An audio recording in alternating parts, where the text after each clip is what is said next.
കുംഭമാസ പൂജകൾക്കായി ശബരിമല നട തുറന്നു. തന്ത്രി കണ്ഠരര് രാജീവരുടെ സാന്നിധ്യത്തിൽ മേൽശാന്തി അരുൺകുമാർ നമ്പൂതിരി നട തുറന്നു.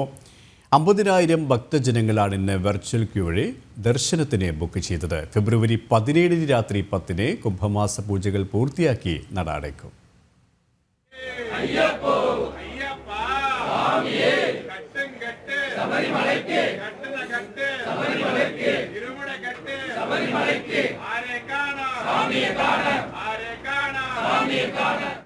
ശരണമന്ത്രമുഖരിതമായി സന്നിധാനം.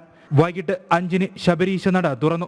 തന്ത്രി കണ്ഠരര് രാജീവരുടെ സാന്നിധ്യത്തിൽ മേൽശാന്തി അരുൺകുമാർ നമ്പൂതിരി തിരുനട തുറന്ന് ദീപം തെളിയിച്ചു.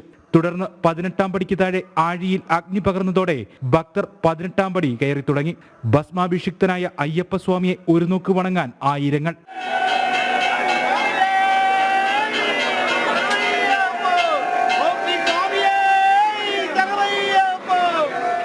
ചലച്ചിത്രതാരം രമേഷ് പിഷാരടി സുഹൃത്തുക്കളോടും കുടുംബാംഗങ്ങളോടുമൊപ്പം ദർശനത്തിന് എത്തി. ബ്രേക്കല്ല, ഞാൻ കൊല്ലം വരുന്നുണ്ട്. ഇടക്കാലത്ത് വെള്ളപ്പൊക്കം കോവിഡ് സമയത്തൊക്കെ ബ്രേക്കായിരുന്നു.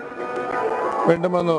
മോനുണ്ട്, സുഹൃത്തുക്കളുണ്ട്. അതൊരു കാടും യാത്രയും രസമല്ലേ. കുംഭമൊന്നായ നാളെ പുലർച്ചെ 5 നട തുറക്കും. തുടർന്ന് പതിവ് പൂജകൾ. വൈകിട്ട് 6:30 ദീപാരാധന. രാത്രി 10 ഹരിവരാസനം പാടി നടയടയ്ക്കും. കുംഭമാസ പൂജകൾ പൂർത്തിയാക്കുന്ന ഫെബ്രുവരി 17 വരെ 50,000 ഭക്തജനങ്ങൾക്കാണ് പ്രതിദിനം വെർച്വൽ ക്യൂ വഴി ബുക്കിംഗ് അനുവദിച്ചിട്ടുള്ളത്. ജനം, സന്നിധാനം.